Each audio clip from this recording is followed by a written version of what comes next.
नमस्कार, मैं हेमंत बघेल आप सभी का बहुत बहुत स्वागत करता हूं अपने इस YouTube चैनल में। आज की इस वीडियो में हम बात करने वाले हैं मौर्य वंश के संक्षिप्त इतिहास पर। वैसे मैं आप लोगों को जानकारी दे दूं कि मेरे चैनल पर मौर्य वंश का विस्तृत इतिहास आप लोगों को मिल जाएगा। मैं नीचे डिस्क्रिप्शन में उसका लिंक दे दूंगा, आप लोग उसको भी देखिएगा अगर देखना चाहो तो। इसमें हम लोग जो भी इम्पोर्टेंट चीज़ें हैं टू दी पॉइंट हम लोग बात करने की कोशिश करेंगे। तो देखते हैं मौर्य वंश का संक्षिप्त इतिहास। अगर मौर्य वंश के समय की बात करें तो ये 323 ईसा पूर्व से 184 ईसा पूर्व तक था। तो बात करते हैं इसके बारे में क्या कुछ हुआ था। सबसे पहले हम लोग बात करते हैं मौर्य वंश की जानकारी के स्रोत, मतलब कि हमको मौर्य वंश के बारे में किन स्रोतों से जानकारी प्राप्त होता है। अक्सर यहाँ से परीक्षा में प्रश्न पूछा जाता है, तो ध्यान से आप लोग इसको नोट करिएगा, सुनिएगा। तो सबसे पहला चीज़ है चाणक्य का अर्थशास्त्र, मोस्ट इंपॉर्टेंट, कई बार पूछा जा चुका है चाणक्य का अर्थशास्त्र। चाणक्य कौन था? मौर्य वंश के संस्थापक चंद्रगुप्त मौर्य का गुरु था। तो इसने जो है अर्थशास्त्र नामक ग्रंथ की रचना की थी। चाणक्य के दो और नाम मिलते हैं, विष्णुगुप्त और कौटिल्य। तो कई बार जो है कौटिल्य का अर्थशास्त्र, विष्णुगुप्त का अर्थशास्त्र ऐसे भी दिया हुआ होता है। तो अर्थशास्त्र से मौर्य वंश के विषय में बहुत कुछ जानने को मिलता है, विशेष करके मौर्यों के प्रशासनिक व्यवस्था के विषय में। अर्थशास्त्र ऐसा मत समझिएगा कि इसमें अर्थव्यवस्था का जिक्र है, नहीं, ऐसा नहीं है। इसमें पूरा जो मौर्यों की प्रशासनिक व्यवस्था है उसके बारे में डिटेल में जानकारी मिलती है। दूसरा है विशाखदत्त का मुद्रा राक्षस। देखिए, विशाखदत्त का जो मुद्रा राक्षस है वैसे तो एक नाटक है जो कि गुप्त काल में रचा गया था, लेकिन इसमें जो मतलब जो चाणक्य है, चंद्रगुप्त मौर्य है, किस प्रकार से ये लोग जो हैं नंद वंश के अंतिम शासक घनानंद को अपदस्थ करते हैं, किस प्रकार से मौर्य वंश की स्थापना होती है, वो सारा कुछ बड़े नाटकीय ढंग से इसमें बताया गया है। अगला चीज़ अशोक के अभिलेख, बताऊंगा मैं कौन कौन से अभिलेख प्राप्त हुए अशोक के। तो ये भी जो है मौर्य वंश को जानने का बहुत बड़ा स्रोत है। उसके बाद विष्णु पुराण, जो पुराण है ना, उनमें से विष्णु पुराण ध्यान रखेंगे जो मौर्य वंश के विषय में जानकारी देता है। इसके बाद अगला चीज याद रखेंगे सोमदेव का कथा सरित सागर। सोमदेव ने कथा सरित सागर नामक ग्रंथ लिखा था, तो उससे भी मौर्यों के बारे में जानकारी मिलती है। फिर है क्षेमेंद्र का वृहत कथा मंजरी। वृहत कथा मंजरी किसका? क्षेमेंद्र का। उसके बाद कुछ तमिल साहित्य जैसे कि मामुल्लनार और पुरनसूर, मामुल्लनार और पुरनसूर से भी मौर्य वंश के विषय में जानकारी प्राप्त होती है, विशेष करके चंद्रगुप्त मौर्य के बारे में ध्यान रखना। तो ये कुछ स्रोत हैं। इसके अलावा कुछ और स्रोत हैं जैसे कि बौद्ध धर्म ग्रंथ। तो बौद्ध धर्म ग्रंथ कौन कौन से हैं जिससे मौर्यों के बारे में जानकारी प्राप्त होती है? पहला है दीपवंश, दूसरा है महावंश। इन दोनों से ना चंद्रगुप्त मौर्य के बारे में जानकारी प्राप्त होती है। दिव्यावदान, इससे भी मौर्यों के बारे में जानकारी प्राप्त होती है। महावंश टीका, ये जो महावंश है ना, इस पर एक टीका लिखा गया था, महावंश टीका, तो उससे भी मौर्यों के बारे में जानकारी प्राप्त होती है। और महाबोधि वंश, तो ये मौर्य धर्म ग्रंथ हैं जिनसे मौर्य धर्म ग्रंथ नहीं, बौद्ध धर्म ग्रंथ हैं जिनसे मौर्यों के विषय में जानकारी प्राप्त होती है। इसके बाद कुछ जैन धर्म ग्रंथ हैं जिनसे मौर्यों के बारे में जानकारी प्राप्त होती है। पहला है कल्पसूत्र, जिसके लेखक है भद्रबाहु। भद्रबाहु का कल्पसूत्र, हेमचंद्र का परिशिष्ट प्रमाण। तो दो आपको जैन ग्रंथ याद रखना है और ऊपर के बौद्ध ग्रंथ। इसके बाद कुछ विदेशी स्रोतों की बात कर लेते हैं, क्योंकि मौर्यों के समय में कई सारे विदेशी भारत आए हुए थे, तो उन्होंने भी उस समय के भारत के विषय में लिखा था। तो विदेशी स्रोत में जो सबसे प्रमुख है वो है मेगस्थनीज। मेगस्थनीज जो कि यूनानी राजदूत था, चंद्रगुप्त मौर्य के दरबार में भारत आया हुआ था, तो इसने एक ग्रंथ लिखा था इंडिका। हालांकि इंडिका आज के समय में उपलब्ध नहीं है, लेकिन जो दूसरे लेखक हुए उन्होंने इंडिका का उद्धरण अपने पुस्तकों में दिया है। तो मेगस्थनीज जो कि यूनानी राजदूत था, उसके ग्रंथ से भारत के संदर्भ में, मतलब मौर्यों के विषय में बहुत कुछ जानने को मिलता है। इसके बाद जो सिकंदर जो है, जिस समय नंद वंश का पतन हुआ, मौर्य वंश की स्थापना हुआ, लगभग उसी आसपास सिकंदर का भारत पर आक्रमण हुआ। तो सिकंदर के साथ कुछ विद्वान भारत आए हुए थे, जिनमें से थे नियार्कस, आनेसिक्रिटस और अरिस्टोबुलस। तो ये तीनों ने भी जो है उस समय के विषय में लिखा, मौर्यों के विषय में लिखा। उसके बाद कुछ और इतिहासकार हैं जिनमें से कुछ यूनानी ईरानी हैं, तो उनका नाम याद रखेंगे। स्ट्रैबो है, डियोडोरस, ये ध हो गए, ये नहीं है, डियोडोरस, प्लिनी, एरियन, प्लूटार्क और जस्टिन। तो इनका नाम याद रखिएगा। इन्होंने जो है भारत के संदर्भ में लिखा है और कई स्थानों पर इन्होंने मेगस्थनीज की इंडिका का उदाहरण प्रस्तुत किया है। आगे मैं बताऊंगा किन किन स्थानों पर इन लेखकों का जिक्र आता है। तो इनका नाम याद रखेंगे। इसके अलावा कुछ विदेशी राजदूत, जैसे मेगास्थनीज था एक विदेशी राजदूत जो चंद्रगुप्त मौर्य के दरबार में आया था।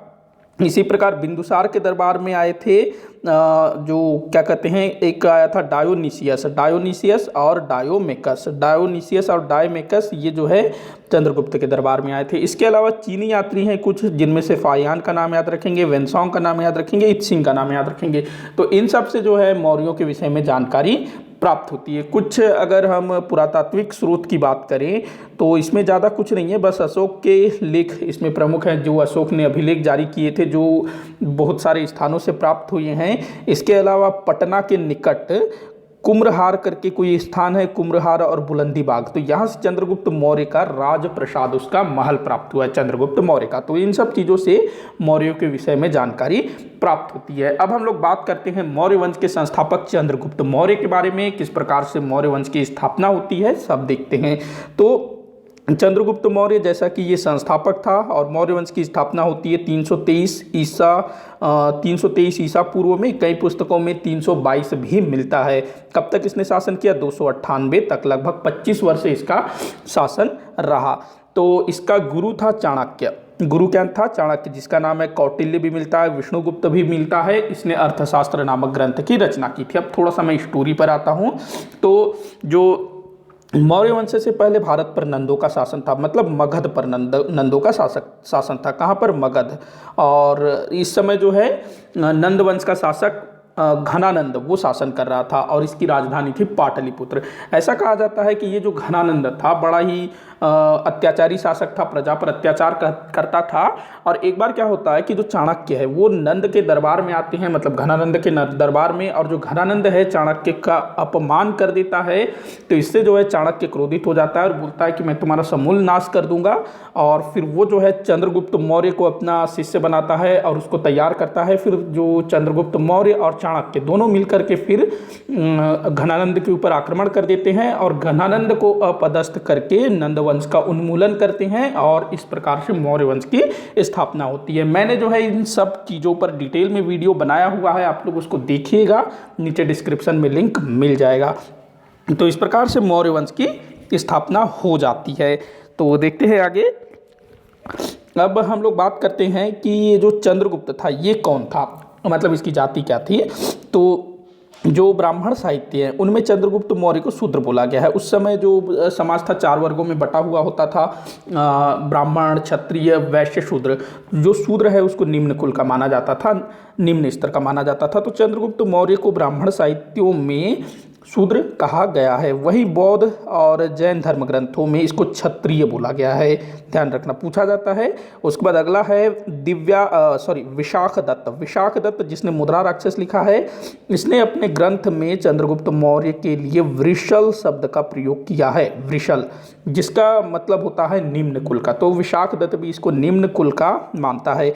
इसके अलावा जो यूनानी स्रोत है, मतलब उस समय जो यूनानी भारत आते थे, उन्होंने भी चंद्रगुप्त मौर्य को साधारण कुल का बताया है, ध्यान रखेंगे। इसके अलावा एक गणराज्य का जिक्र मिलता है, पीपलीवन एक गणराज्य था। 16 महाजनपद जिस समय हुआ करते थे, उस समय भारत में कुछ गणराज्य भी हुआ करते थे।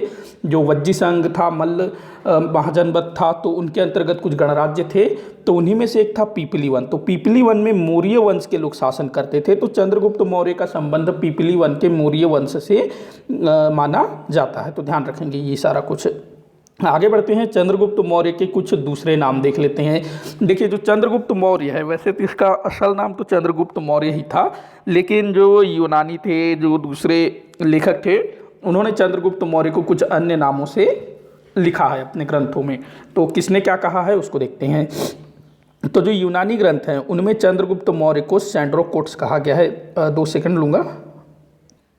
हाँ, तो कहाँ थे हम लोग? तो जो चंद्रगुप्त मौर्य है उसको यूनानी ग्रंथों में सैंड्रोकोट्स कहा गया है। सैंड्रोकोट्स किन्होंने कहा है? तो स्ट्रैबो और जस्टिन का नाम याद रखेंगे। स्ट्रैबो और जस्टिन 2 यूनानी इतिहासकार थे, उन्होंने इसको जो है सैंड्रोकोट्स कहा गया है।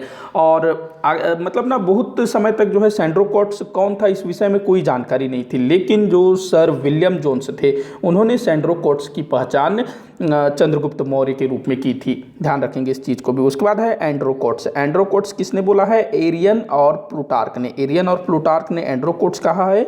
सेंड्रोपटस, सेंड्रोपटस ये कहा है फिलार्कस ने, फिलार्कस। उसके बाद एक और नाम मिलता है पालीब्रोथस। पालीब्रोथस ये स्ट्रैबो ने कहा है। इसका जो हिंदी में मतलब होता है पाटलिपुत्र। देखिए जो स्ट्रेबो था उसने जो है पाटलिपुत्र को कहा पालीब्रोथा, पालीब्रोथा। और पालीब्रोथा वहाँ शासन कौन कर रहा था? अपना क्या कहते हैं, चंद्रगुप्त मौर्य। तो वहाँ शासन करने वाला कहलाएगा पाटलिपुत्रक और स्ट्रेबो के अनुसार पालीब्रोथस। तो ध्यान रखेंगे पालीब्रोथस स्ट्रेबो ने बोला और स्ट्रेबो ने ही चंद्रगुप्त का कर दिया सेंड्रोकोट्स। तो ये सब चीज़ ध्यान रखेंगे। अक्सर परीक्षाओं में पूछा जाता है जोड़ी मिलाओ के रूप में, बहुत तरीके से, बहुत ज़्यादा इंपॉर्टेंट है ये चीज़, चंद्रगुप्त मौर्य के अन्य नाम। अगला देखते हैं आगे। तो सर्वप्रथम सर विलियम जोन्स ने सेंड्रोकोट्स की पहचान चंद्रगुप्त मौर्य के रूप में की। ये भी बहुत बार पूछा गया है, ध्यान रखना इसको। अगला पॉइंट है चंद्रगुप्त मौर्य प्रथम अभिलेखीय प्रमाण रुद्रदामन के जूनागढ़ अभिलेख से प्राप्त होता है। मतलब चंद्रगुप्त मौर्य का अभिलेखीय प्रमाण कहाँ से प्राप्त होता है? सर्वप्रथम तो रुद्रदामन के जूनागढ़ अभिलेख से। रुद्रदामन कौन था? एक शक शासक था जिसने जूनागढ़ जो कि गुजरात में है वहाँ पर एक अभिलेख स्थापित करवाया था जो कि संस्कृत भाषा का पहला अभिलेख माना जाता है। तो वहाँ पर जो है चंद्रगुप्त मौर्य का उल्लेख मिलता है और अभिलेखों में सर्वप्रथम चंद्रगुप्त मौर्य का उल्लेख इसी अभिलेख से प्राप्त हुआ है। ध्यान रखना ये भी बहुत बार पूछा गया है। रुद्रदामन का जूनागढ़ अभिलेख ये शक था, संस्कृत में लिखा गया पहला अभिलेख था ये। आगे बढ़ते हैं। अब बात करते हैं चंद्रगुप्त मौर्य का सेल्यूकस के साथ युद्ध हुआ था, जो अक्सर परीक्षाओं में पूछा जाता है। इस पर चर्चा करते हैं थोड़ा सा। तो सेल्यूकस कौन था? सेल्यूकस ये था सिकंदर का सेनापति। सिकंदर वही जिसने 326 ईसा पूर्व में भारत पर आक्रमण किया था। पोरस के साथ भयंकर युद्ध हुआ था, पोरस को परास्त कर दिया था, लेकिन इसकी जो सेना होती है सिकंदर की सेना, वो आगे बढ़ने से मना कर देती है, सिकंदर को लौटना पड़ता है। तो उसी सिकंदर का सेनापति था सेल्यूकस।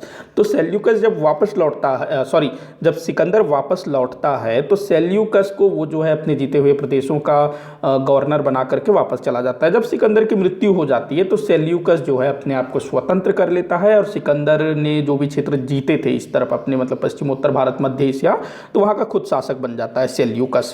तो सेल्यूकस जो है 305 ईसा पूर्व में भारत पर आक्रमण कर देता है। इस समय भारत का शासक कौन था? चंद्रगुप्त मौर्य। तो चंद्रगुप्त मौर्य और सेल्यूकस के मध्य जो हिंदू कुश की पर्वत श्रृंखलाएं हैं ना, जो पाकिस्तान अफगानिस्तान तरफ, जो पश्चिमोत्तर भारत में हिंदू कुश पर्वत की सीमा पर सेल्यूकस और चंद्रगुप्त मौर्य के बीच भयंकर युद्ध होता है। सेल्यूकस बुरी तरह से हार जाता है। तो अब जो है सेल्यूकस हार गया तो अब दोनों के बीच संधि होती है। अब चूंकि सेल्यूकस हारा है तो उसके ऊपर कई सारी संधियां मतलब शर्तें लाद दी जाती है। तो सेल्यूकस जो है अपनी पुत्री हेलेना का विवाह चंद्रगुप्त मौर्य के साथ कर देता है। बहुत इंपॉर्टेंट है, याद रखिएगा। ये जो है ना एक प्रकार से जो अंतर्राष्ट्रीय विवाह या फिर इसको हम लोग कहें हिंद यूनानी विवाह, मतलब कोई शासक जो कि बाहर विदेशी के साथ विवाह कर रहा है, इस टाइप का पहला उदाहरण देखने को मिलता है। तो सेल्यूकस ने अपनी बेटी हेलेना का विवाह कर दिया चंद्रगुप्त मौर्य के साथ। और इसके अलावा जो सेल्यूकस था उसने अपना एक राजदूत जिसका नाम था मेगास्थनीज, उसको चंद्रगुप्त के दरबार में भेजा। मेगास्थनीज वही जिसने इंडिका लिखा। उसके बाद अगला चीज़ है जो सेल्यूकस था उसने कई सारे क्षेत्र चंद्रगुप्त मौर्य को दिए, जैसे कि अराकोशिया हो गया, जेड्रोशिया हो गया, क्या लिखा है, पेरीपेमेसदाई, पेरीपेमेसदाई, ये भी जो है चंद्रगुप्त मौर्य को मिल गए। मतलब पूरा का पूरा जो अफगानिस्तान तक का जो क्षेत्र है ना वो चंद्रगुप्त मौर्य के अधिकार में आ जाता है। एक प्रकार से जो आज का जो पाकिस्तान है, अफगानिस्तान है, वो सब चंद्रगुप्त मौर्य के अधिकार में आ जाते हैं। इधर जो पूरा का पूरा भारत है कलिंग को छोड़ करके वो चंद्रगुप्त मौर्य के अधीन होता है, क्योंकि चंद्रगुप्त मौर्य से पहले ही जो मगध के शासक थे उन्होंने बहुत सारे क्षेत्रों को जीत करके मगध में मिला लिया था। तो ये सब क्षेत्र भी जो है मौर्यों के शासन में शामिल हो जाता है। आगे देखते हैं चंद्रगुप्त मौर्य का साम्राज्य किस किस तरफ फैला था, तो देखते हैं। तो पूरा जो चंद्रगुप्त मौर्य का साम्राज्य था उसको 4 प्रांतों में बांटा गया था। तो एक तरफ मैंने प्रांत लिखा है, दूसरी तरफ प्रांत की राजधानी, ये भी बहुत बार पूछा जाता है। तो पहला था उत्तरापथ। तो उत्तरापथ मतलब जो पश्चिमोत्तर भारत वाला जो भाग है ना, अफगानिस्तान, पाकिस्तान, पंजाब वाला भाग, कश्मीर वश्मीर सब इसमें आता था, तो उसको उत्तरापथ बोला जाता था। हाँ, उसके बाद इसकी जो राजधानी थी तक्षशिला। उसके बाद दक्षिणापथ, दक्षिणापथ ये दक्षिण, जो दक्षिण भारत है ना आज का, तो उस तरफ वाला प्रांत को दक्षिणापथ बोला जाता था। राजधानी थी इसकी सुवर्णगिरी। उसके बाद है अवंतिका, अवंतिका जो मध्य का क्षेत्र है, इसमें गुजरात, महाराष्ट्र, राजस्थान तक का क्षेत्र इसमें आता था, तो इसको जो है अवंतिका बोला जाता था। इसकी राजधानी थी उज्जैन। और चौथा है प्राची, प्राची मतलब जो मगध है उसके आसपास का जो क्षेत्र है, मगध, बिहार, बंगाल, उत्तर प्रदेश, तो वो प्राची कहलाता था। राजधानी इसकी थी पाटलिपुत्र। मैं आपको मैप दिखाता हूँ, मैंने एक मैप शायद लगाया था, एक बार मैं खोजता हूँ, हाँ ये रहा। तो ये कुछ जो है ना इस तरह से, ये तो अशोक के टाइम का है, तो ये वाला भाग को हम लोग हटा देते हैं। ये जो है ना उड़ीसा वाला भाग को हम लोग हटा देते हैं, लगभग इतना कुछ ही, कुछ ज़्यादा बड़ा हो गया, माफ़ी चाहूँगा। तो ये जो उड़ीसा वाला जो भाग है ना, लगभग इसको हम लोग हटा दें तो ये पूरा का पूरा जो है बाकी बचा वाला, ये चंद्रगुप्त मौर्य का साम्राज्य था। इस तरफ जो आप लोग देख रहे हो ये जो पूरा है अफगानिस्तान वाला क्षेत्र, इधर पूरा सौराष्ट्र, गुजरात, इधर पूरा आपका कर्नाटक तक, इधर आंध्र प्रदेश, इधर पूरा उत्तर भारत, कश्मीर, ये सब जो है चंद्रगुप्त मौर्य के अधीन था। सिर्फ ये वाला भाग नहीं था, ध्यान रखना। इधर जो उड़ीसा वाला जो भाग है ना, जो कलिंग वाला जो भाग है, ये उसके समय नहीं था, ये बाद में अशोक जीतता है।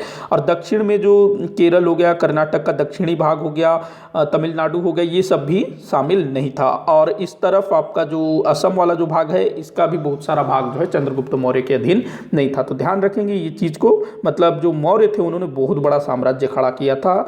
आगे किसी भी शासक ने इतना बड़ा साम्राज्य खड़ा नहीं किया था। कहाँ थे हम लोग, देखते हैं एक बार। अच्छा हाँ, तो हम लोग सेल्यूकस के साथ युद्ध हो गया, ये भी हो गया। तो आगे देखते हैं, आगे कुछ और पॉइंट चंद्रगुप्त मौर्य के विषय में। तो सौराष्ट्र जो गुजरात में है, तो वहाँ का गवर्नर था जिसका नाम था पुष्यगुप्त, चंद्रगुप्त मौर्य के टाइम पर। तो जो सौराष्ट्र का गवर्नर पुष्यगुप्त, इसने चंद्रगुप्त मौर्य के निर्देश पर गुजरात के गिरनार की पहाड़ी पर सुदर्शन झील का निर्माण करवाया। बहुत ज़्यादा इंपॉर्टेंट है, बहुत बार पूछा गया है, एकदम मोस्ट आईएमपी क्वेश्चन है। कहाँ से पता चलता है, वही रुद्रदामन के जूनागढ़ अभिलेख से, जिसने जो शक शासक था ना, जिसने गुजरात क्षेत्र में अभिलेख खुदवाया था, तो उसी के अभिलेख से पता चलता है कि चंद्रगुप्त मौर्य ने इस क्षेत्र में एक झील खुदवाया था, मतलब उसके गवर्नर ने खुदवाया था चंद्रगुप्त मौर्य के निर्देश पर। ध्यान रखेंगे स्रोत को भी। उसके बाद अगला पॉइंट याद रखेंगे, विशाल साम्राज्य पर शासन करने वाला पहला चंद्रगुप्त मौर्य प्रथम शासक था। तो देखिए विशाल साम्राज्य मतलब जैसे अभी मैंने मैप में दिखाया, तो उतने विशाल साम्राज्य पर शासन करने वाला पहला शासक भारत के संदर्भ में वो था चंद्रगुप्त मौर्य। तो इसको जो है भारत का प्रथम साम्राज्य निर्माता, प्रथम सम्राट तक इसको कहा जाता है। क्योंकि इससे पहले हम लोगों ने जो मगध के बारे में पढ़ा, तो उस समय जो मगध के शासक थे वो आसपास के क्षेत्रों तक ही सीमित थे। ज़्यादा से ज़्यादा जो शिशुनाग था और महापद्मनंद था, उसके समय तक जो अपना क्या कहते हैं अवंती वगैरह उनके अधिकार में आ गया था, लेकिन जो पश्चिमोत्तर भारत था वो सब उनके अधीन नहीं था, ध्यान रखना। तो एक विशाल साम्राज्य का निर्माण किया था चंद्रगुप्त मौर्य ने। तो अब बात करते हैं इसके जीवन का अंतिम समय के बारे में। तो जो चंद्रगुप्त मौर्य है, इसने जीवन के अंतिम समय में भद्रबाहु के प्रभाव में आकर जैन धर्म ग्रहण कर लिया। दक्षिण भारत के श्रवण बेलगोला में चंद्रगिरी पर्वत पर 298 ईसा पूर्व संलेखना विधि से देह का त्याग कर दिया। तो चंद्रगुप्त मौर्य इसने अपने जीवन के अंतिम समय में, भद्रबाहु एक जैन साधु थे, इनके प्रभाव में आकर के जैन धर्म ग्रहण कर लिया। और दक्षिण भारत का जो श्रवण बेलगोला है, वहाँ पर एक चंद्रगिरी पर्वत है, तो वहाँ पर इन्होंने जो है 298 में संलेखना विधि, ये एक प्रकार की एक प्रक्रिया है। इसमें क्या होता है, उपवास के द्वारा शरीर का त्याग किया जाता है। तो चंद्रगुप्त मौर्य ने उपवास करके संलेखना विधि से अपने देह का त्याग कर दिया। कब, 298 ईसा पूर्व में। तो यहाँ से आपको भद्रबाहु को याद रखना है। इससे प्रभावित होकर के चंद्रगुप्त मौर्य ने जैन धर्म ग्रहण किया। ये भी पूछा जाता है कौन सा मौर्य शासक था जिसने जैन धर्म ग्रहण किया, कहाँ पर इसने देह त्यागा, तो श्रवण बेलगोला। और जिस पहाड़ी पर इसने देह त्यागा उसका नाम जो है चंद्रगिरी पड़ गया, पहले नहीं था इसका नाम चंद्रगिरी, चंद्रगुप्त मौर्य के नाम पर ही चंद्रगिरी इसका नाम पड़ा। 298 में इसने देह त्यागा, कैसे, तो संलेखना विधि से, ध्यान रखेंगे। तो इससे भी जो है बहुत सारे प्रश्न पूछे जाते हैं। इसके बाद जैन ग्रंथों के अनुसार चंद्रगुप्त मौर्य के टाइम पर 12 वर्ष का अकाल पड़ा था। थोड़ा सा मैं स्टोरी पर आऊँगा। तो हुआ ये था कि चंद्रगुप्त मौर्य के समय पर, ये जैन ग्रंथों के अनुसार है, ध्यान रखना, जैन ग्रंथों के अनुसार चंद्रगुप्त मौर्य के समय में 12 वर्ष का भीषण अकाल पड़ा और जो चंद्रगुप्त मौर्य था अकाल को संभाल नहीं पाया, मतलब वो कंट्रोल नहीं कर पाया। तब वो क्या करता है, अपने बेटे बिंदुसार के पक्ष में सत्ता छोड़ देता है और खुद जो है जैन साधु बन करके, जैन साधु भद्रबाहु के साथ दक्षिण चला जाता है और वहाँ पर फिर ये जो चीज़ें हैं, मतलब अपना देह त्यागना, वो सब कर देता है। तो इसको ध्यान रखिएगा। अच्छा, इसके समय में प्रथम जैन संगीति का आयोजन हुआ था, ये भी बहुत बार पूछा जाता है। 2 जैन संगीतियाँ हुई है, एक चंद्रगुप्त मौर्य के टाइम पर और एक 512 ईस्वी में। तो प्रथम जैन संगीति चंद्रगुप्त मौर्य के समय पाटलिपुत्र में आयोजित की गई थी और इसमें जो है अध्यक्षता की थी वो थे स्थूलभद्र ने अध्यक्षता की थी। और प्रथम जैन संगीति में क्या हुआ था, जैन धर्म 2 भागों में बट गया था, श्वेतांबर और दिगंबर। जो स्थूलभद्र थे वो श्वेतांबर के पक्षधर थे, मतलब श्वेतांबर लोगों के प्रमुख थे। ये जो है वस्त्र पहनने के पक्षधर थे, श्वेत वस्त्र धारण करते थे। वहीं जो दिगंबर जिनका नेतृत्व कर रहे थे भद्रबाहु, ये जो है वस्त्र त्यागने के पक्ष में थे। तो ध्यान रखेंगे इस चीज़ को भी, चंद्रगुप्त मौर्य के टाइम पर ही ये सब चीज़ हुआ था। इसके बाद हम लोग बात करते हैं बिंदुसार, मतलब चंद्रगुप्त मौर्य के उत्तराधिकारी के बारे में। तो बिंदुसार का शासनकाल कब से कब तक था, तो 298 से 273 तक। कई स्थानों पर 272 मतलब 272 भी मिलता है, तो उसमें कंफ्यूज मत होइएगा। तो 298 से 273 तक इसने शासन किया। इसके अन्य नाम तो देखिए, जो चंद्रगुप्त मौर्य है और बिंदुसार है, दोनों के ना उस समय के जो इतिहासकार थे, चाहे विदेशी हो, उनके द्वारा अलग अलग नाम दिए गए, अक्सर परीक्षाओं में पूछा जाता है। पहला है अमित्रोचेड्स, कई बार पूछा गया है, बहुत इंपॉर्टेंट है। अमित्रोचेड्स किसको कहा जाता है, अक्सर परीक्षाओं में पूछा जाता है। हिंदी में इसका मतलब होता है अमित्रघात। तो यूनानी लेखकों द्वारा इसको जो है अमित्रोचेड्स कहा गया है। ध्यान रखना, पता नहीं पीछे ना कुछ आवाज़ आ रहा है, डिस्टर्ब कर रहा है, चलिए कोई बात नहीं। तो अमित्रोचेड्स कई बार पूछा गया है, यूनानी लेखकों द्वारा इसको कहा गया है। उसके बाद है अलिट्रोकेड्स किसने बोला है, स्ट्रैबो ने बोला है। भद्रसार, वायु पुराण में इसको भद्र सार कहा गया है, वायु पुराण में। उसके बाद सिंहसेन, जैन धर्म ग्रंथों में इसको सिंहसेन बोला गया है। उसके बाद एक दंडी जो आजीवक संप्रदाय के लोग हैं, उन्होंने बिंदुसार को एक दंडी कहा। जो बिंदुसार था ना, वो आजीवक संप्रदाय का अनुयायी था, ध्यान रखना है। चंद्रगुप्त मौर्य जैन धर्म का अनुयायी था, उसका बेटा बिंदुसार आजीवक संप्रदाय का अनुयायी था। इसके समय में क्या कुछ महत्वपूर्ण घटनाएं घटित हुई थी, उस पर थोड़ा सा बात कर लेते हैं। तो ये आजीवक संप्रदाय का अनुयायी था। आजीवक संप्रदाय का संस्थापक था मखलिपुत्र गोशाल, ध्यान रखेंगे, ये भी पूछा जाता है संस्थापक के बारे में। उसके बाद बिंदुसार के शासनकाल में तक्षशिला में 2 विद्रोह हुए। तक्षशिला जो उत्तरापद की राजधानी थी, तो वहाँ पर 2 बार विद्रोह हुए। तो सबसे पहला वाला विद्रोह को कुचलने के लिए अशोक को भेजा गया और दूसरी बार फिर से विद्रोह हुआ तो सुशील को भेजा गया था। ये कहाँ से पता चलता है, तो दिव्यावदान से, ध्यान रखना है। तो मैं स्रोत भी बता रहा हूँ, कई बार स्रोत भी पूछा जाता है। बिंदुसार को 2 सागरों का विजेता कहा जाता है। इसको 2 सागरों का विजेता कहा जाता है, अरब सागर और बंगाल की खाड़ी। वैसे मैं बता दूं कि बिंदुसार ने कोई विजय अभियान किया था या नहीं किया था, इस विषय में स्पष्ट जानकारी प्राप्त नहीं होती है, लेकिन इतना पता चलता है कि चंद्रगुप्त मौर्य से विरासत में इसको जो साम्राज्य प्राप्त हुआ था, बिंदुसार ने उसको अक्षुण्ण बनाए रखा, मतलब उसको टूटने नहीं दिया। अच्छा, मैं एक और चीज़ बताना चाहूँगा कि जो बिंदुसार है ना, इसको लेकर के कई सारे बच्चे कंफ्यूज होते हैं, क्योंकि इससे मिलता जुलता एक और नाम मिलता है इतिहास में, बिंबिसार जो कि हर्यक वंश का संस्थापक था, जो कि मौर्य वंश से पहले का एक राज्य था हर्यक वंश, तो उसका संस्थापक था बिंबिसार। तो बच्चे जो है बिंबिसार और बिंदुसार में कंफ्यूज हो जाते हैं। तो आप जो है बिंदु को कैसे याद रखोगे, चंद्रगुप्त बिंदुसार का पिता था, तो चंद्र बिंदु ऐसे याद रखिएगा, चंद्र बिंदु बिंदुसार ऐसे याद रखिएगा, तो उससे आप जो है कंफ्यूजन नहीं होगा। आगे बढ़ते हैं। बिंदुसार के समय की जो सबसे महत्वपूर्ण चीज़ है, जो अक्सर परीक्षाओं में पूछा जाता है, मोस्ट इंपॉर्टेंट आप इसको मान सकते हो, इसके समय में ना कुछ राजदूत आए थे। तो वो कहाँ के थे, किस राजा के द्वारा भेजा गया था, नाम क्या था, याद रखना है। तो प्लिनी। तो प्लिनी जो कि इतिहासकार था, तो उसके अनुसार मतलब इसने लिखा है, इससे जानकारी प्राप्त होती है कि मिस्र के राजा टॉलमी द्वितीय फिलाडेल्फस ने अपने राजदूत डायोनिसियस को मौर्य दरबार में भेजा था। तो राजा का नाम क्या था? टॉलमी द्वितीय फिलाडेल्फस। कहाँ का था? मिस्र का था। इसने किसको भेजा? डायोनिसियस को। किससे पता चलता है? प्लिनी के अनुसार। याद रखना, बहुत बार पूछा गया है।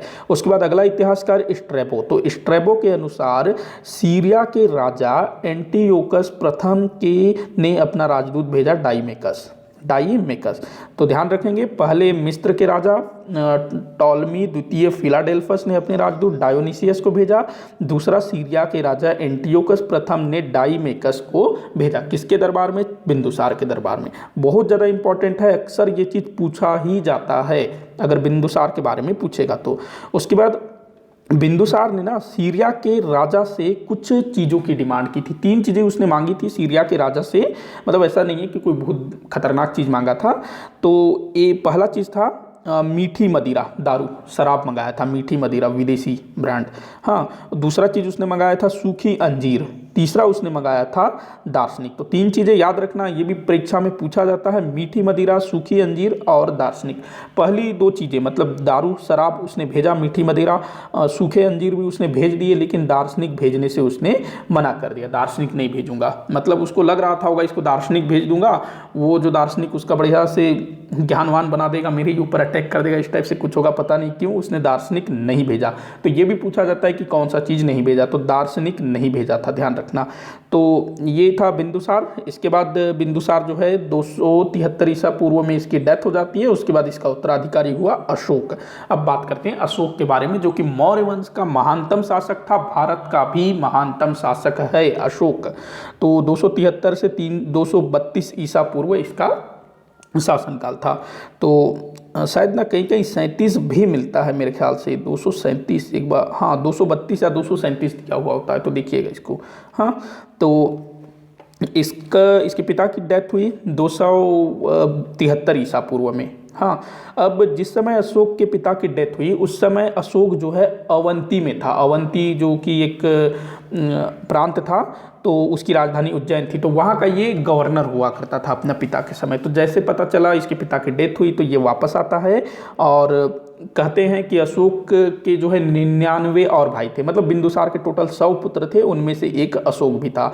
तो ये 100 पुत्र अशोक जो है अपने 99 भाइयों की हत्या करता है और उसके बाद सिंहासन पर बैठता है, ऐसा बताया जाता है। तो ध्यान रखेंगे इस चीज़ को भी। तो 272 ईसा पूर्व में अशोक जो है सिंहासन रूढ़ होता है 272 में, लेकिन लगभग 4 वर्ष तक, सॉरी 272 नहीं 273 है ये। तो 273 ईसा पूर्व में अशोक जो है गद्दी पर बैठता है और अगले 4 वर्ष तक वो अपने 99 भाइयों के साथ संघर्ष करता है, युद्ध करता है और 269 ईसा पूर्व में उसके सभी भाइयों का अंत हो जाता है। उसके बाद वो अपना राज्याभिषेक करवाता है। तो 2 चीज़ें याद रखना है, सिंहासन पर कब बैठा 273 ईसा पूर्व में, राज्याभिषेक कब हुआ 269 ईसा पूर्व में, सिंहासन में बैठने के 4 वर्ष पश्चात। इसकी माता का नाम मिलता है सुभद्रांगी। ध्यान रखना, इसकी माता थी सुभद्रांगी। इसकी पत्नी, 2 पत्नियों का जिक्र मिलता है। पहली है देवी जो कि विदिशा के व्यापारी की बेटी थी। ऐसा कहा जाता है कि जिस समय अशोक अवंती जा रहा था, उसको अवंती का गवर्नर बना दिया गया था। तो जब वो अवंती जा रहा था तो रास्ते में वो विदिशा में रुकता है। तो वहाँ पर वो जो है व्यापारी की बेटी को देखता है, उस पर मोहित होता है और उससे विवाह कर लेता है। दूसरी पत्नी का नाम मिलता है कारुआकी जो कि कलिंग की राजकुमारी थी। बताऊंगा आगे मैं कलिंग के बारे में, कलिंग युद्ध के बारे में। तो वहाँ की राजकुमारी थी कारुआकी। संतान तो लगभग 3 संतानों के बारे में याद रखिएगा, वैसे तो और भी थे। तो पहला था महेंद्र, दूसरा था तीवर। ये जो महेंद्र है ना देवी से उत्पन्न हुआ था, देवी का बेटा था, और जो तीवर है ये कारुआकी का बेटा था। उसके बाद एक बेटी का नाम मिलता है संघमित्रा। ये जो महेंद्र है और संघमित्रा है, इन दोनों को बौद्ध धर्म के प्रचार प्रसार के लिए श्रीलंका भेजा था अशोक ने। बताऊंगा आगे मैं इस बारे में भी। आगे देखते हैं अशोक का प्रधानमंत्री ये कौन था, तो चाणक्य। देखिए चाणक्य के संदर्भ में कहा जाता है कि इसने जो है 3 मौर्य शासकों का शासनकाल देखा था। चंद्रगुप्त मौर्य के टाइम पर भी उसका प्रधानमंत्री था, बिंदुसार के समय भी उसका प्रधानमंत्री था और अशोक के शुरुआती समय में भी उसका प्रधानमंत्री था। तो उसके बाद काफ़ी बूढ़ा हो चुका था होगा, तो कुछ ही समय बाद उसकी मृत्यु हो जाती है और चाणक्य के उत्तराधिकारी के रूप में अगला जो प्रधानमंत्री होता है वो है राधा गुप्त। ये भी कई बार पूछा गया है, चाणक्य का उत्तराधिकारी कौन हुआ, तो राधा गुप्त ये जो है प्रधानमंत्री बनता है अशोक के टाइम पर। ऐसा कहा जाता है कि सत्ता प्राप्ति में राधा गुप्त ने अशोक की सहायता की थी, इसीलिए उसको उसने प्रधानमंत्री बनाया। तो ध्यान रखेंगे जो भी है। इसके बाद बात करते हैं कलिंग विजय। तो देखिए अशोक ने जो है अपने शासनकाल में एक ही युद्ध किया, कलिंग का युद्ध, क्योंकि इसके पिता ने तो लगभग संपूर्ण भारत को जीत ही लिया था, तो इसके पास कोई और तो था नहीं, केवल और केवल कलिंग, क्योंकि कलिंग उस समय स्वतंत्र था। वैसे मगध का जो नंद वंशीय शासक महापद्मनंद, उसने कलिंग को जीत लिया था, लेकिन बाद में जो है कलिंग स्वतंत्र हो चुका था, तो उसको जो है फिर से जीतना आवश्यक था। तो राज्याभिषेक के लगभग 8 वर्ष पश्चात, राज्याभिषेक कब हुआ था, 269 में, 269 में, तो राज्याभिषेक के 8 वर्ष बाद, अक्सर ऐसे ही परीक्षा पूछा जाता है कि कितने वर्ष के बाद उसने जो है कलिंग को जीता, तो राज्याभिषेक के 8 वर्ष पश्चात अर्थात 261 ईसा पूर्व में अशोक ने कलिंग पर आक्रमण कर दिया। कलिंग आज का उड़ीसा है, तो भीषण युद्ध होता है, भीषण नरसंहार होता है और बहुत सारे लोग जो है इसमें मारे जाते हैं। अशोक ने खुद अपने अभिलेख में कहा है कि 1 लाख लोग मारे गए, 1.5 लाख लोग बंदी बनाए गए, कई सारे लोग हताहत हुए। और इन सब चीज़ों को देख करके, मतलब कि कलिंग विजय के पश्चात अशोक का हृदय परिवर्तित हो जाता है। जो नरसंहार होता है, जो लोग मारे जाते हैं, लोग बेघर होते हैं, लोग बंदी बनाए जाते हैं, तो इससे जो है अशोक का हृदय द्रवित हो जाता है और वो जो है अपना बिल्कुल उसका हृदय परिवर्तित हो जाता है। युद्ध इन सब चीज़ों से उसका मन उचट जाता है और इसके बाद कहते हैं कि वो बौद्ध धर्म में दीक्षित हो जाता है। तो ध्यान रखेंगे। तो ये चीज़ें, तो ये था कलिंग युद्ध, कलिंग की राजकुमारी थी कारुआ की। तो ये वो नक्शा है।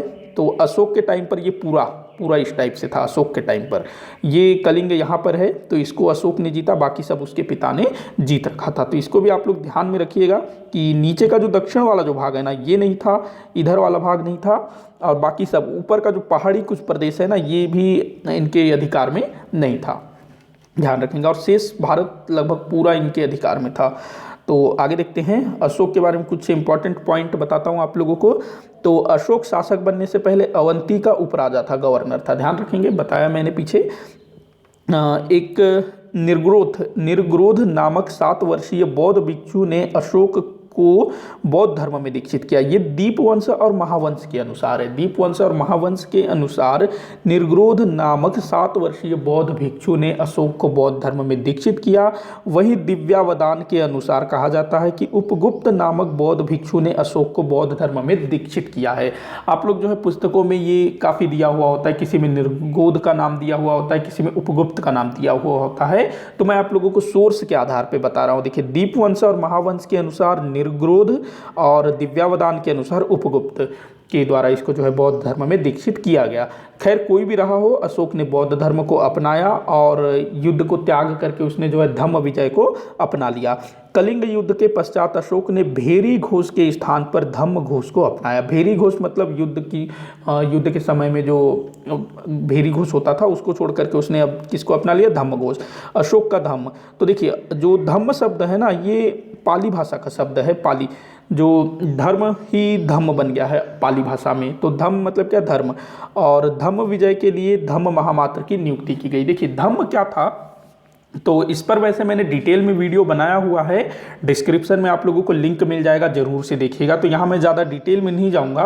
तो जो अशोक का धर्म है ना, वो साधारणतः ये है कि जो मनुष्य है उसको अपने माता पिता की सेवा करनी चाहिए, अपने जो गुलाम है, अपने जो नौकर हैं, उनके साथ अच्छे से व्यवहार करना चाहिए, सदाचरण करना चाहिए, मांसाहार नहीं करना चाहिए, हिंसा नहीं करना चाहिए। तो ये चीज़ें थी। एक प्रकार से जो अशोक का जो धर्म था वो एक शुद्ध आचरण वाला जीवन व्यतीत करना, तो यही चीज़ था। और इन सब चीज़ों की देख रेख के लिए, मतलब जो प्रजा है वो धर्म का पालन कर रहे हैं या नहीं, जो लोग हैं अपने माता पिता सभी के साथ अच्छा व्यवहार कर रहे हैं या नहीं, इस चीज़ की देख रेख के लिए उसने जो है धम्म महामात्रों की नियुक्ति की थी। इसको भी आप लोगों को ध्यान रखना है।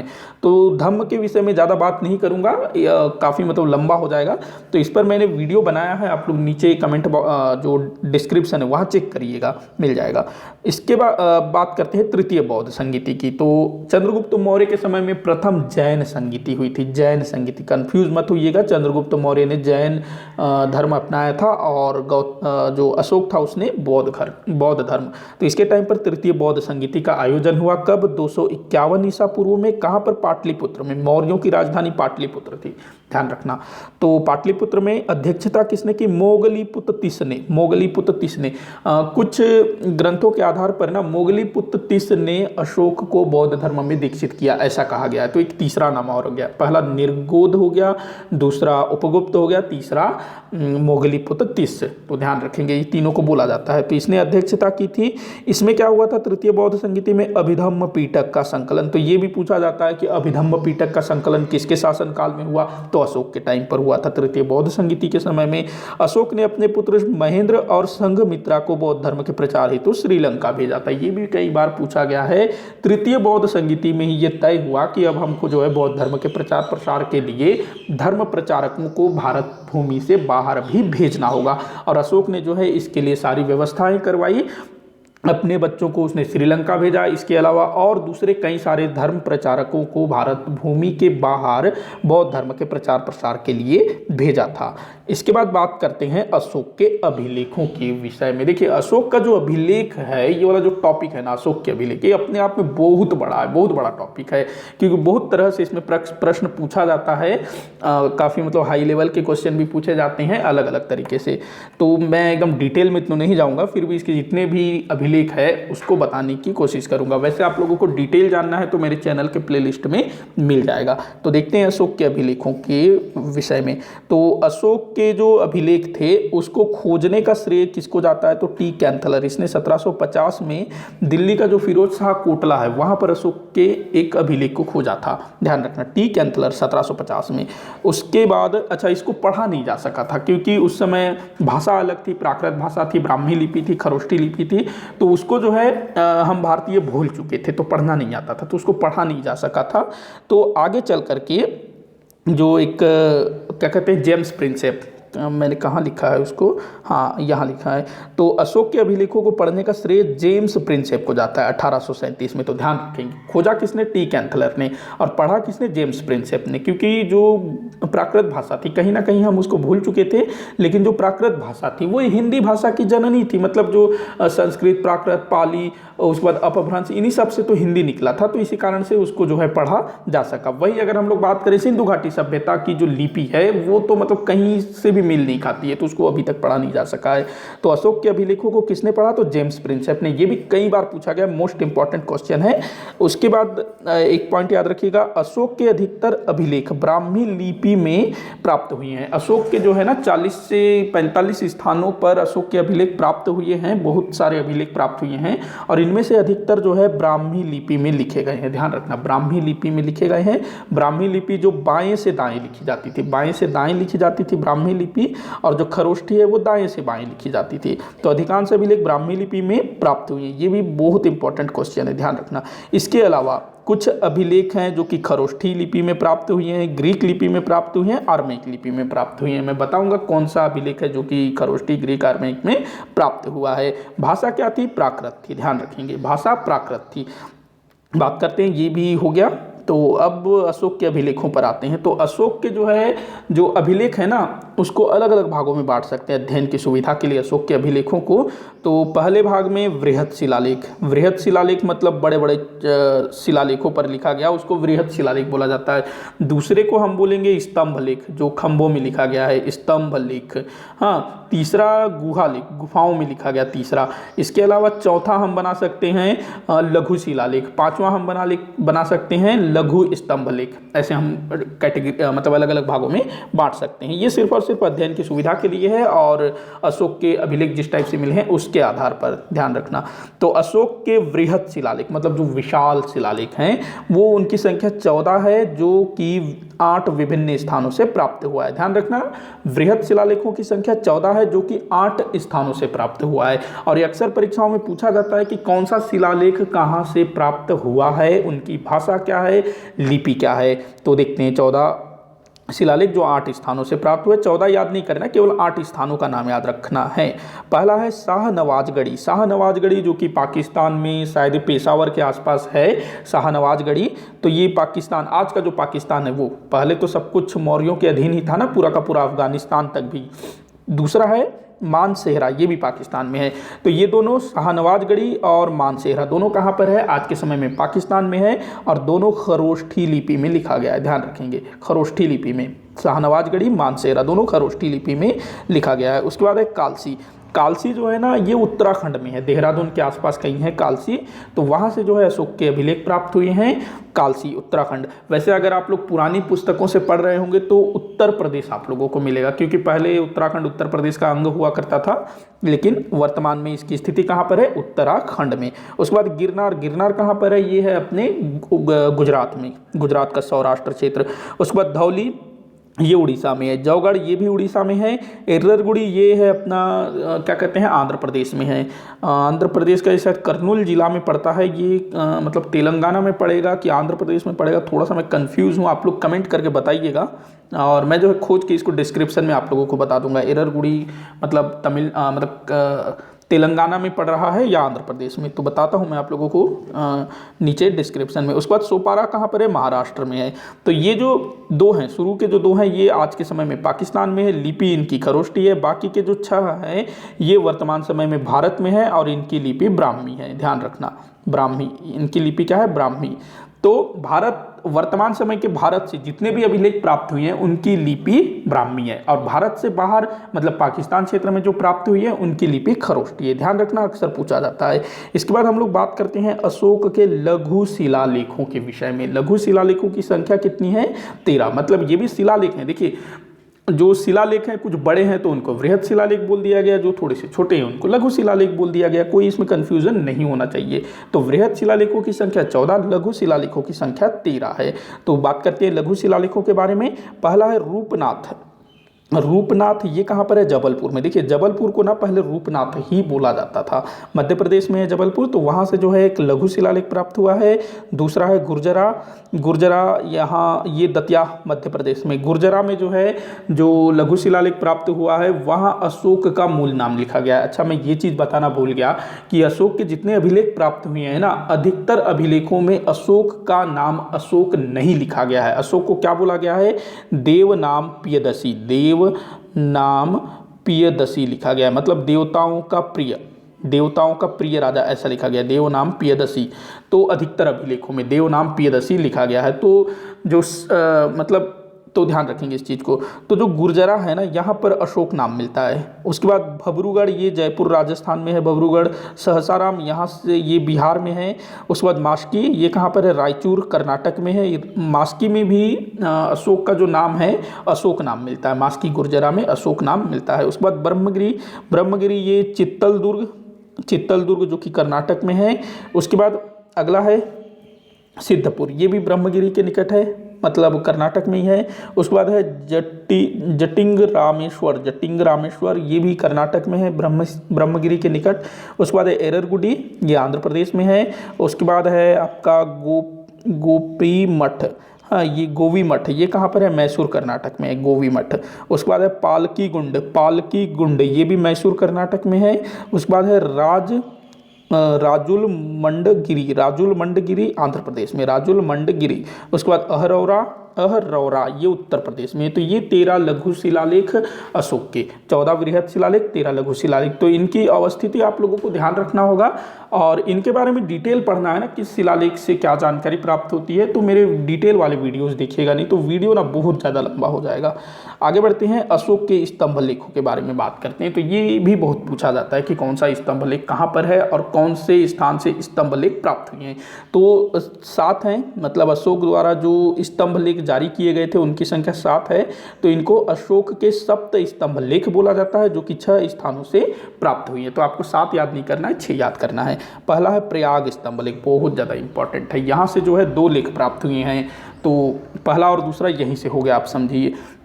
एक तो हुआ रानी अभिलेख, इसी में है, रानी अभिलेख इसी में शामिल है। उसको अगर पूछा जाता है रानी अभिलेख कहाँ है तो वो प्रयाग है, ध्यान रखना। कहाँ से प्राप्त हुआ है तो ये वर्तमान समय में इलाहाबाद से प्राप्त हुआ है। वैसे ये जो है मूल रूप से कौशाम्बी में स्थापित किया गया था, इलाहाबाद के निकट ही है कौशाम्बी, वहाँ स्थापित किया गया था चंद्रगुप्त मौर्य के द्वारा। आगे चल करके समुद्रगुप्त ने यहाँ पर अपना लेख खुदवाया था। समुद्रगुप्त का जो प्रसिद्ध लेख है ना, जो हरिशेन वाला, तो उसने यही खुदवाया था। और जब अकबर शासक बना, मुगल बादशाह बना, तो उसने फिर इसको जो है कौशाम्बी से इलाहाबाद ला करके स्थापित करवाया। तो ध्यान रखेंगे इस चीज़ को। तो अकबर ने जो है इलाहाबाद में स्थापित किया था प्रयाग स्तंभ लेख। और प्रयाग स्तंभ लेख में अशोक की जो पत्नी है कारुवाकी, जो कलिंग से थे, उसके बारे में जिक्र मिलता है। और अशोक के एकमात्र पुत्र तीवर, उसका जो है इस अभिलेख में जानकारी प्राप्त होता है। मतलब कि अशोक के किसी पुत्र के विषय में उसके अभिलेखों से जानकारी मिलती है तो वो है तीवर। इसके अलावा जो महेंद्र हो गया, कुणाल हो गया, संघमित्रा हो गया, किसी का भी नाम अशोक के अभिलेखों में नहीं मिलता है। केवल और केवल तीवर का नाम अशोक के अभिलेखों में मिलता है। किस अभिलेख में? तो प्रयाग स्तंभ लेख में। और इसकी माँ कारुवाकी का नाम भी इसमें मिलता है, ध्यान रखना। उसके बाद दिल्ली टोपरा। दिल्ली टोपरा कहाँ पर है? फिरोज शाह कोटला।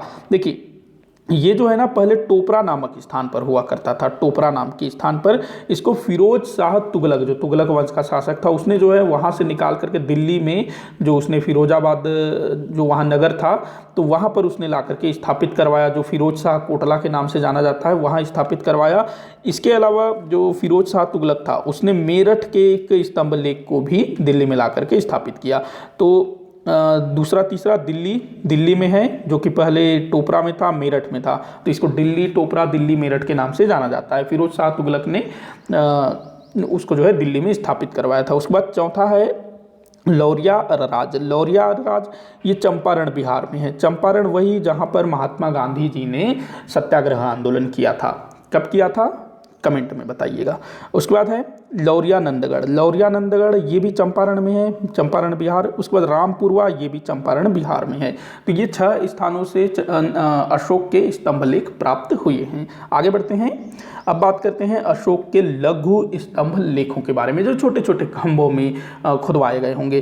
तो पहला है सांची स्तंभ लेख, बहुत इंपॉर्टेंट है। सांची में ही अशोक ने एक स्तूप का भी निर्माण करवाया था। तो ये कहाँ पर है? मध्य प्रदेश के रायसेन जिले में है। उसके बाद सारनाथ। सारनाथ कहाँ पर है? वाराणसी में है। बहुत ज़्यादा इंपॉर्टेंट है, वाराणसी उत्तर प्रदेश। तो सांची रायसेन में, सारनाथ वाराणसी में, कौशाम्बी इलाहाबाद में।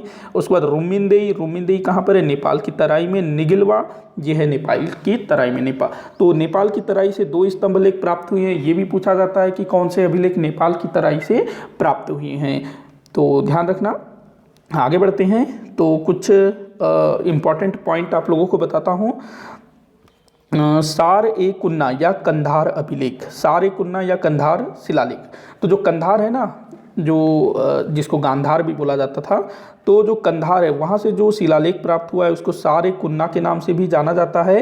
तो ये जो शिलालेख है ये द्विभाषी शिलालेख है। मतलब इसमें जो है 2 भाषाओं का प्रयोग किया गया है, ग्रीक और आर्मेनिक। ग्रीक और आर्मेनिक। देखिए अफगानिस्तान, मतलब आज का जो अफगानिस्तान है ना, वहाँ से जो भी अशोक के शिलालेख अभिलेख प्राप्त हुए हैं उनकी लिपि ग्रीक और आर्मेनिक है। और इसी शिलालेख से, कंधार शिलालेख से ये पता चलता है कि अशोक के धम्म नीति से प्रभावित होकर के कुछ बहेलियों ने, जो चिड़िया वगैरह पकड़ने का काम करते थे, और कुछ मछुआरों ने अपना पेशा बदल दिया। मतलब वो लोग शिकारी थे, आखेटक थे, तो अशोक से प्रभावित होकर के वो लोग जो है अपना व्यवसाय बदल देते हैं, खेती बाड़ी करना चालू कर देती हैं। इसी कंधार शिलालेख से पता चलता है। तो ये द्विभाषी शिलालेख है। उसके बाद सभी शिलालेखों का विषय प्रशासनिक था, केवल रुमिनदेई का विषय आर्थिक था। रुमिनदेई शिलालेख जो कि नेपाल की तराई से प्राप्त हुआ है, तो इसका जो विषय है वो आर्थिक है। मतलब इसमें जो है चंद्रगुप्त मौर्य के अर्थव्यवस्था के विषय में जानकारी प्राप्त होती है। हुआ ये था कि जो चंद्रगुप्त मौर्य नहीं, अशोक जब लुम्बिनी की यात्रा करता है, तो क्योंकि लुम्बिनी इसी क्षेत्र में है। अच्छा, जो रुमिनदेई स्तंभ लेख है ना, इसमें गौतम बुद्ध के जन्म के विषय में भी जानकारी मिलती है। तो अशोक जब बौद्ध धर्म ग्रहण कर लेता है तो अपने राज्याभिषेक के लगभग 20वें वर्ष वो लुम्बिनी की यात्रा करता है, और यहाँ पर जो है वो कुछ कर उसको घटा देता है, कम कर देता है, और इसका जिक्र उसने रुमिनदेई अभिलेख में किया है। तो ध्यान रखना, ये भी बड़ा इंपॉर्टेंट है। उसके बाद अगला है महास्थान। महास्थान अभिलेख, इसमें जो है काकड़ी सिक्के का उल्लेख मिलता है। कई बार पूछा गया है काकड़ी सिक्के का उल्लेख किस शिलालेख से प्राप्त हुआ है, किस शिलालेख या किस अभिलेख से प्राप्त हुआ है, तो ये महास्थान अभिलेख से प्राप्त हुआ है। उसके बाद धौली और जौगढ़ शिलालेख, ये पृथक कलिंग अभिलेख के रूप में जाना जाता है। कहाँ इसको स्थापित किया गया था, ये अपने उड़ीसा में, तो उड़ीसा मतलब कलिंग में स्थापित किया गया था। तो ये कलिंग के निवासियों के लिए था, एक प्रकार से हम ये बोल सकते हैं। तो इसीलिए इसको जो है पृथक कलिंग अभिलेख के रूप में जाना जाता है, अक्सर परीक्षाओं में पूछा जाता है। इसके बाद अगला पॉइंट है एकमात्र ताम्रपत्र, ये सोहगौरा से प्राप्त हुआ है। सोहगौरा अभिलेख मतलब कि अशोक ने जितने अभिलेख शिलालेख जारी करवाए सभी पत्थर पर खुदे हुए थे, जो चाहे बड़े बड़े वृहद शिलालेख हो या लघु शिलालेख हो या स्तंभ लेख हो, वो पत्थर पर लिखे गए थे, शिलाओं पर लिखे गए थे। उसका जो ताम्रपत्र है वो एकमात्र प्राप्त हुआ है। ताम्रपत्र मतलब तांबे पर, तांबे के पट्टे पर, वो है सोहगौरा अभिलेख। ध्यान रखना, पूछा जाता है, बहुत इंपॉर्टेंट है ये भी। उसके बाद अगला है अभिलेखों के द्वारा प्रजा को संदेश देने की प्रेरणा संभवतः ईरानी शासक डेरियस से मिली थी। मतलब कि इस प्रकार से अभिलेखों के द्वारा जनता को संबोधित करने का इसको आइडिया कहाँ से आया, तो जो ईरानी शासक था ना डेरियस, जिसको दारा प्रथम के नाम से भी जाना जाता है, जिसने भारत पर अटैक भी किया था, तो वो भी जो है अभिलेखों के माध्यम से प्रजा को संदेश देता था। तो इससे अशोक को आइडिया मिला होगा, ऐसे इतिहासकारों का कहना है। कहीं पर अशोक ने लिखा नहीं है कि मुझे इससे आइडिया मिली, इतिहासकारों का कहना है। उसके बाद अगला पॉइंट है एररगुडी अभिलेख, एकमात्र अभिलेख है जिसे ब्राह्मी और खरोष्ठी दोनों में पढ़ा जा सकता है। एररगुडी अभिलेख कहाँ पर है, आंध्र प्रदेश क्षेत्र में, कर्नूल में है जहाँ तक ये, तो इसको जो है ब्राह्मी और खरोष्ठी दोनों में ही पढ़ा जा सकता है। आगे देखते हैं। अच्छा, अशोक ने जो है 84,000 स्तूपों का निर्माण करवाया था। ऐसा कहा जाता है कि इसने जो है टोटल 84,000 स्तूपों का निर्माण करवाया था। और जो पुष्यमित्र शुंग, जो कि मौर्य वंश का अंत कर देता है, शुंग वंश की स्थापना कर देता है, उसने इन 84,000 स्तूपों को नष्ट कर दिया था, ऐसा कहा जाता है। मतलब 84,000 स्तूप आज कहीं तो दिखते तो हैं नहीं, तो ये कहा जाता है कि 84,000 स्तूप इसने बनवाए थे, लेकिन पुष्यमित्र शुंग ने सभी 84,000 स्तूपों को नष्ट कर दिया, क्योंकि वो जो है हिंदू धर्म का अनुयायी था, वैदिक धर्म का अनुयायी था, बौद्ध धर्म के पक्ष में नहीं था। तो ये ध्यान रखेंगे। तो कुछ प्रमुख स्तूप, पहला तो सांची याद रखेंगे जो रायसेन में है, दूसरा भरहुत का स्तूप जो कि मध्य प्रदेश सतना में है, उसके बाद धर्मराजिका स्तूप ये तक्षशिला में है। तो ये कुछ को आप लोग ध्यान रखिएगा और उतना आप लोगों को नहीं पूछेगा। आगे बढ़ते हैं। तो यहाँ जो है अशोक के विषय में समाप्त हो जाता है, मतलब अशोक का जो पूरा जितना भी जानकारी देना था लगभग हो गया। प्रशासन को मैंने यहाँ पर ऐड नहीं किया है, फिर भी अगर मैं बताऊँ मौर्यों के प्रशासन के विषय में, तो जैसे कि चाणक्य प्रधानमंत्री था, उसके बाद फिर राधागुप्त हुआ, इसके अलावा और भी बहुत सारे अधिकारी हुआ करते थे शासन प्रशासन में राजा को सहयोग देने के लिए। और अलग अलग कई सारे अधिकारी थे, जैसे कि जो अशोक था उसने जो है अपने धम्म नीति को सफल बनाने के लिए धर्म महामात्रों की नियुक्ति की। ऐसे ही बहुत सारे अधिकारी थे।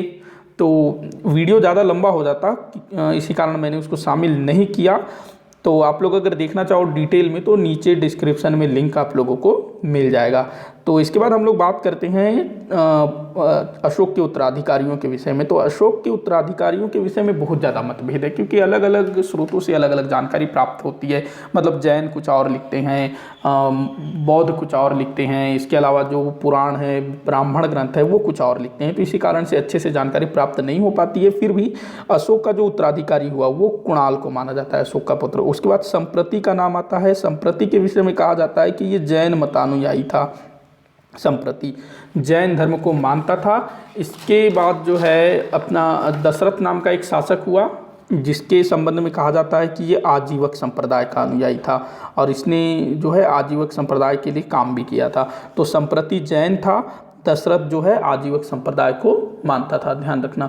उसके बाद शालीसुक का नाम मिलता है, देववर्धन का नाम मिलता है, शतधनुष का नाम मिलता है, बृहद्रथ का नाम मिलता है। तो बृहद्रथ जो है इस वंश का अंतिम शासक था। 184 ईसा पूर्व में इसका जो सेनापति था, जिसका नाम था पुष्यमित्र शुंग, नाम याद रखेंगे, पुष्यमित्र शुंग इसका सेनापति था।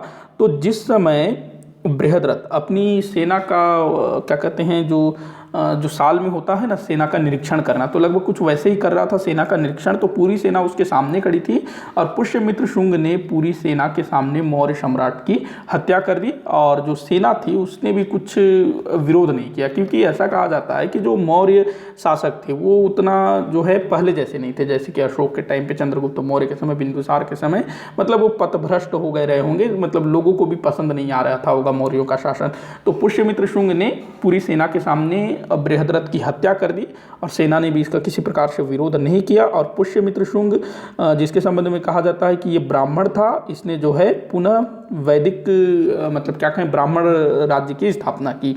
तो इस प्रकार से मौर्य वंश का अंत हो जाता है और शुंग वंश की स्थापना होती है पुष्यमित्र शुंग के द्वारा। तो हमारा जो वीडियो है यही समाप्त होता है। मुझे पूरी आशा है कि आप लोगों को टॉपिक अच्छा लगा होगा। कहीं भी किसी भी पॉइंट पर आप लोगों को कोई भी डाउट हो तो आप लोग नीचे कमेंट बॉक्स में ज़रूर लिखिएगा, मैं जवाब देने की कोशिश करूंगा। वीडियो को लाइक करिएगा, जितना हो सके उतना शेयर करिएगा। अगर चैनल को सब्सक्राइब नहीं किया है तो सब्सक्राइब कर लीजिएगा। वीडियो को आखिर तक देखने के लिए बहुत बहुत धन्यवाद।